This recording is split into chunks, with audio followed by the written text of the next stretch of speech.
Selamat petang, salam sejahtera. Terima kasih karena bersama dengan saya di Nazilin Unity Channel. Daripada mykmu.net, Fadlina tuntut 500.000 dari ahli parlimen Jasin dan Haraka Delhi. Apa cerita?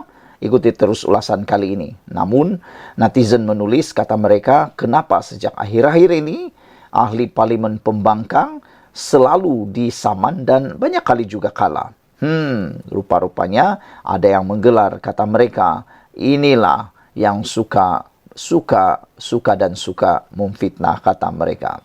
Hari ini dinyatakan daripada laporan ini, ahli parlimen yang juga merangkap Menteri Pendidikan iaitu Fadlina Siddiq memberi ahli parlimen Jasin, Zulkifli Ismail dan Haraka Delhi 48 jam untuk membayar RM500.000 atas dakwaan fitnah. Ini atas tuduhan Menteri Pendidikan mengarahkan sekolah di seluruh negara tidak bertakbir dan membaca kunut nazilah semasa Minggu Solidariti Palestin. Ahli Parlimen PKR Nibung Tebal itu mengemukakan tuntutan ini kepada ahli Parlimen PAS dan lidah rasmi parti itu pada surat peguam semalam, berhubung artikel Haraka Delhi bertajuk Ajaran Siapa Tak Boleh Takbir di Sekolah, terbitan pada 6 November.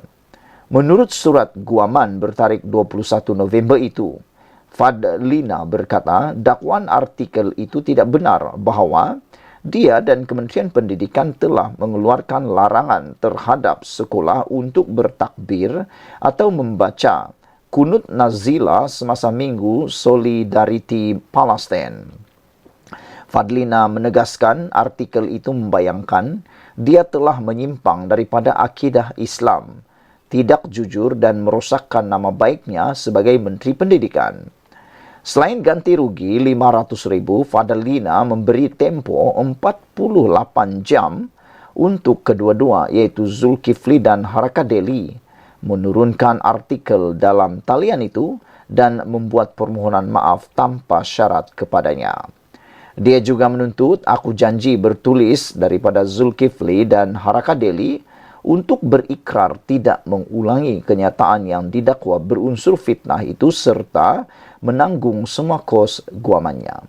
Pasukan guamannya daripada firma guaman Ibrahim dan Fuada juga menyatakan bahawa kegagalan kedua-dua pihak untuk mematuhi tuntutan Fadlina itu akan menyebabkan dia memulakan tindakan undang-undang di mahkamah tanpa notis lanjut kepada mereka. Ketika dihubungi Malaysia kini, seorang anggota pasukan peguam Fadlina mengesahkan surat tuntutan itu. Malaysia kini cuba menghubungi peguam yang mewakili Zulkifli dan Haraka Delhi berhubung tuntutan menteri itu.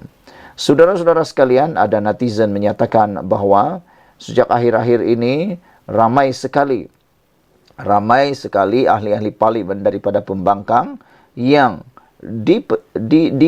disaman oleh pihak kerajaan. Antaranya yang terkini ialah Siti Mastura. Ini apabila beberapa juga pemimpin-pemimpin daripada parti DAP telah pun menyaman beliau atas dakwaan yang amat luar biasa. Jadi saudara-saudara, siapa yang bercakap benar dan siapa yang kena fitnah, siapa yang memfitnah dan siapa yang bercakap benar, inilah yang kita akan tunggu, tak lama lagi pasti akan ketahuan. Dengan kata pepatah Melayu yang selalu kita dengar, berani kena benar, takut kena salah, dan akhirnya kebenaran juga akan mengalahkan pembohongan dan kejahatan. Kita akan tahu selepas ini. Sekian dulu untuk kali ini. Jangan lupa tinggalkan komen Anda, tekan butang subscribe. Malaysia kita punya, kita juga sama-sama ikuti terus ulasan selepas ini. Selamat petang, salam sejahtera. Terima kasih karena bersama dengan saya di Nazilin Unity Channel. Laporan kali ini adalah laporan yang paling panas sekali. Laporan Ketua Audit Negara 2022 menyatakan bahawa 681.71 juta, 600 saudara, bukannya 60, bukannya 6, tapi 681.71 juta ringgit Malaysia dana awam hilang. Ini membuatkan kita agak marah, ini membuatkan kita agak terkejut dan tertanya-tanya, kemana dana awam itu hilang? Pergi mana duit 681,71 juta ini? Mau tahu? Ikuti terus laporan daripada laporan Ketua Audit Negara ini. Jangan skip, ikuti terus. Laporan Ketua Audit Negara LKAN 2022 mendapati sejumlah RM681,71 juta dana awam direkodkan hilang serta rugi selepas kegagalan 6 program.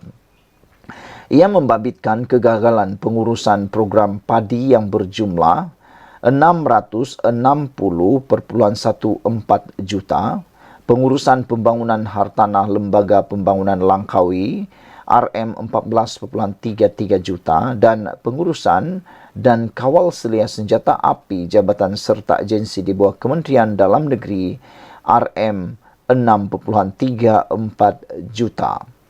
Selain itu, kegagalan pengurusan program pemeliharaan kawasan perlindungan marin yang berjumlah RM0,49 juta, program galakan pelaburan bagi sektor perkilangan RM0,29 juta dan pengurusan program bandar selamat sebanyak RM0,12 juta. Perkara ini antaranya berkaitan pemberian pengecualian denda yang dikenakan ke atas, kelewatan pembekalan dan penghantaran baja, penyaluran subsidi dan insentif pesawat tidak optimum, kegagalan mengutip hasil pajakan tanah dan perolehan secara penggantian pelupusan senjata api tidak dibekalkan sepenuhnya, kata laporan itu. Pada itu, laporan Ketua Audit Negara 2022 juga merekodkan 3 kes pembaziran bernilai 21,35 juta ringgit yang melibatkan pembaziran dalam pengurusan pekerja asing melalui sistem pengurusan pekerja asing bersepadu dan Foreign Worker Centralized Management System berjumlah RM19,39 juta. Seterusnya, pembaziran dalam pengurusan program pemeliharaan kawasan perlindungan marin RM1,04 juta dan pengurusan program memperkasakan kapasiti, kebolehan dan daya saing industri pembinaan RM0,92 juta. Kes yang dibangkitkan antaranya berkaitan sistem yang tidak digunakan secara optimum, di mana 11 daripada 14 modul sistem EPPAX tidak digunakan dalam sistem atau proses pengurusan pekerja asing. Projek pangkalan hadapan yang siap pada tahun 2020 tidak dapat digunakan dan peralatan kelengkapan latihan tidak digunakan sejak diterima pada tahun 2018, kata laporan itu. Sementara itu, pembayaran tidak teratur bernilai RM1,52 juta dalam pengurusan program Podium Sukan Elit dan pengurusan program memperkasakan kapasiti, kebolehan dan daya saing industri pembinaan. Saudara-saudara sekalian, dengan laporan ini banyak netizen yang bertanya, siapakah kerajaan atau pentadbir semasa kejadian laporan Ketua Audit Negara tahun 2022 ini sehingga negara kehilangan dana awam sebanyak RM681,71 juta ini, yang pastinya bukan Anwar Ibrahim yang berkuasa ketika itu. Siapa yang berkuasa? Anda boleh jawab sendiri, Anda ketahuinya sendiri. Begitu banyaknya uang negara ataupun dana awam yang hilang. Hilang ke mana? Kita pun tak tahu. Harap-harap boleh dicari semula.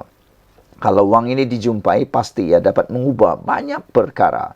Sekian dulu untuk kali ini. Jangan lupa tinggalkan komen Anda, tekan butang subscribe. Kita jumpa lagi. Bye-bye.